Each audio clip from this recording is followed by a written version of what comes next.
अमित शाह साहब का मंत्रालय यानी कि गृह मंत्रालय का एक अधिकारी और सामने खड़ा टेलीग्राफ का एक पत्रकार। पूछा गया एक सवाल और उस सवाल के बाद छाई एक खामोशी और उस खामोशी ने दरअसल कुछ नए सवालों को जन्म दे दिया है। और सवाल सबसे बड़ा यह भी कि क्या जब एलन मस्क के प्लेटफॉर्म एक्स ने प्रधानमंत्री नरेंद्र मोदी की सरकार पर एक सवालिया निशान खड़ा किया और भारत में प्रेस फ्रीडम को लेकर कुछ नई बातें कही, तो क्या अब एनआईए और तमाम अन्य सरकारी एजेंसियों को डिजिटल मीडिया की मॉनिटरिंग पर बैठा दिया गया है? नमस्कार, मैं स्वप्निल, आप द न्यूज लॉन्चर देख रहे हैं। 11 बजे का वक्त यानी आपकी और हमारी मुलाकात का वक्त, 11th आवर का वक्त। और 11th आवर की शुरुआत आज सबसे पहले टेलीग्राफ की एक हेडलाइन के साथ। टेलीग्राफ की यह हेडलाइन बताती है, anti national lease on social media, NIA other central agencies to monitor digital content. नीचे की यदि जो 4 लाइनें लिखी हैं उसको यदि आप पढ़ें तो वहां पर लिखा गया है, claiming that the government continuously engaged pursued with X from the late night of 5th July 2025.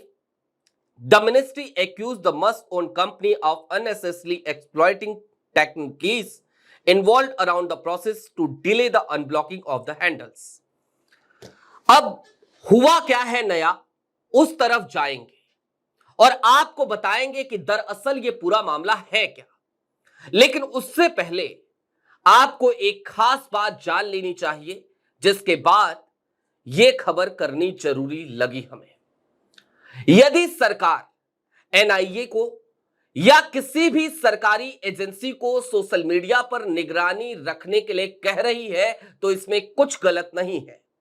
यदि कोई भी व्यक्ति सोशल मीडिया के जरिए नफरत फैलाता है देश में, बिना किसी तथ्य के, बिना किसी फैक्ट के, सरकार को बदनाम करता है, देश को बदनाम करता है, एंटी नेशनल एक्टिविटीज को वो अंजाम देता है, तो निश्चित तौर पर एजेंसियों को ना सिर्फ मॉनिटर करना चाहिए बल्कि उस व्यक्ति को कॉलर पकड़कर सलाखों के पीछे डाल भी देना चाहिए। लेकिन टेलीग्राफ के उस पत्रकार ने, जो उस वक्त गृह मंत्रालय के अधिकारी के सामने मौजूद था, उसने एक सवाल किया। सवाल यह कि क्या दक्षिणपंथी इन्फ्लुएंसर्स को, क्या उन इन्फ्लुएंसर्स को जिनका कंटेंट बड़ा मैत्रीपूर्ण होता है सरकार के साथ, या फिर कि उन इन्फ्लुएंसर्स को जो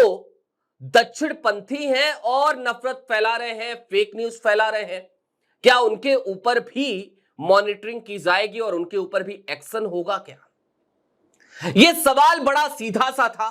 गृह मंत्रालय के उस अधिकारी को कायदे से तो कह देना चाहिए था कि जब कभी भी कोई ऐसा फैसला सरकार लेती है तो फिर वो दो आंखें नहीं करती। लेकिन उस अधिकारी की जबान पर ताला लग गया, खामोशी छा गई। उसने कुछ नहीं कहा, सिर्फ इतना कहा, इस सवाल का जवाब नहीं दे सकते। क्यों नहीं दे सकते ये तो वो अधिकारी जाने, या फिर कि गृह मंत्रालय जाने, या फिर कि गृह मंत्री महोदय जाने। लेकिन यहां से जो सवाल पैदा होते हैं, जरा उन सवालों की तरफ चलिए। 2014 में सरकार बदली तो बहुत सारे लोग धीरे धीरे ये कहने लगे कि देश को अब जाकर असली आजादी मिली है, और फिर एक नई तरीके की परिभाषा गढ़ी जाने लगी, देश प्रेम की भी और देशद्रोह की भी। कहा जाने लगा, यदि आप मोदी सरकार से सवाल पूछते हैं तो फिर देश के प्रति आपको कितना प्रेम है, इस पर प्रश्न चिन्ह खड़ा हो जाता है। यह भी कहा जाने लगा कि यदि आप सरकार के सामने जनता से जुड़े मुद्दे उठाते हैं तो आप शायद भूल जाते हैं कि 60 साल तक क्या हुआ और आप देशद्रोही हैं। यहां तक कि हालात आज की तारीख में तो ऐसे हो चुके हैं कि मेन स्ट्रीम मीडिया सवाल करना भूल गई है, और जिन लोगों को देश के जिम्मेदार नागरिक के तौर पर काम करना था, वो डिजिटल कि दुनिया में आने के लिए मजबूर हो चले हैं। यूट्यूब है, फेसबुक है, ट्विटर है, अलग अलग सोशल मीडिया प्लेटफॉर्म्स हैं। वहीं पर सरकार से, सत्ता से सवाल पूछे भी जा सकते हैं और पूछे भी जा रहे हैं। मेन स्ट्रीम मीडिया चैनलों के क्या हाल है यह आप सबको पता है, और धीरे धीरे उसका नामकरण क्यों गोदी मीडिया हो गया यह भी आप भली भांति जानते हैं, उस तरफ नहीं जाएंगे। लेकिन एलन मस्क की कंपनी एक्स ने क्या कहा था? उसने बताया था कि दरअसल 5 जुलाई को भारत सरकार ने जो नोटिस भेजा है उससे भारत में प्रेस फ्रीडम पर बहुत सारे संकट मंडराने लगे हैं, क्योंकि बकौल एक्स भारत सरकार की तरफ से 2355 लगभग 2500 कह लीजिए एक्स अकाउंट्स को भारत में प्रतिबंधित करने के लिए कहा गया, और इन एक्स अकाउंट में राइटर्स का भी अकाउंट था। और यहीं पर तो प्रेस फ्रीडम पर एक संकट मंडराता दिखता है हमें। जब भारत पाक के बीच टेंशन चल रही थी, उस वक्त पे पाकिस्तान के तमाम अकाउंट्स को भारत में जब प्रतिबंधित किया जा रहा था, तो क्या किसी ने सवाल उठाया था? जवाब है बिल्कुल नहीं। उन अकाउंट्स को बाद में अनब्लॉक कर दिया गया, क्या किसी ने सवाल उठाया?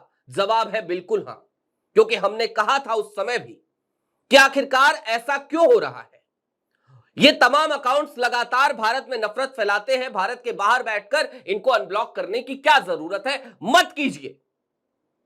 हमने कभी नहीं कहा कि उनकी अपनी फ्रीडम ऑफ स्पीच है, क्योंकि हम फ्रीडम ऑफ स्पीच का मतलब समझते भी हैं, और अपने इस अधिकार को कैसे बरता जाए, उसकी सीमाएं क्या है, उसकी बाउंड्रीज क्या है, यह भी भली भांति जानते हैं, समझते हैं जिम्मेदार नागरिक के तौर पर।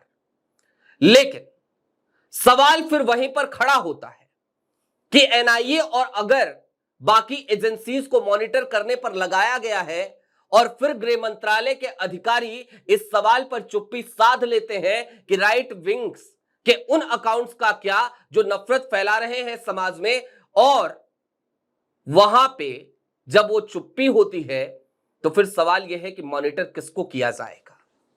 क्या उन्हीं अकाउंट्स को, क्या उन्हीं लोगों को जो आज की तारीख में पत्रकारिता का धर्म निभाना चाहते हैं, या फिर कि भारत चूंकि दुनिया का सबसे बड़ा लोकतंत्र है, तो दुनिया के सबसे बड़े लोकतंत्र के जिम्मेदार नागरिक होने की हैसियत से कम ये चाहते हैं कि सरकार की जवाबदेही, सरकार की अकाउंटेबिलिटी तय की जाती रहे।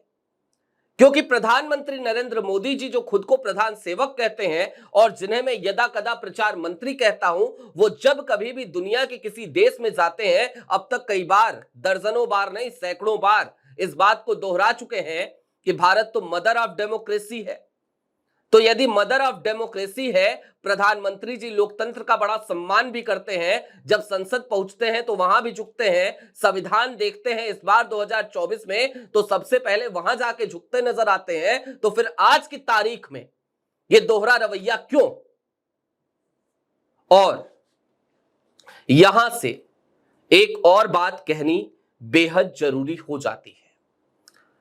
टेलीग्राफ ने अपने आर्टिकल में गृह मंत्रालय को उस अधिकारी के हवाले से जो खबर चलाई, उसमें सीधे तौर पे एक बात कही गई है कि एनआईए और बाकी एजेंसीज मॉनिटर करेंगी और लीगल प्रोसीडिंग कराई जाएगी। साथ ही साथ तमाम सोशल मीडिया कंपनियों को भी हिदायत दे दी गई है कि वो वेरीफाई करें और उसके बाद ही कंटेंट का जो रेगुलेशन है अपना, उस मॉडल को जरा दुरुस्त करें। अच्छी बात है, लेकिन यदि उन तमाम सोशल मीडिया अकाउंट्स को और उन तमाम कंपनियों को यह हिदायत नहीं दी गई है कि किसी भी तरीके का नफरती कंटेंट हो उसको रेगुलेट करो, तो फिर इस खबर का मतलब क्या रह जाता है? अभी के लिए दीजिए इजाजत, कल फिर मिलेंगे इसी वक्त द न्यूज लॉन्चर पर। कार्यक्रम यही होगा 11th आवर। शुक्रिया।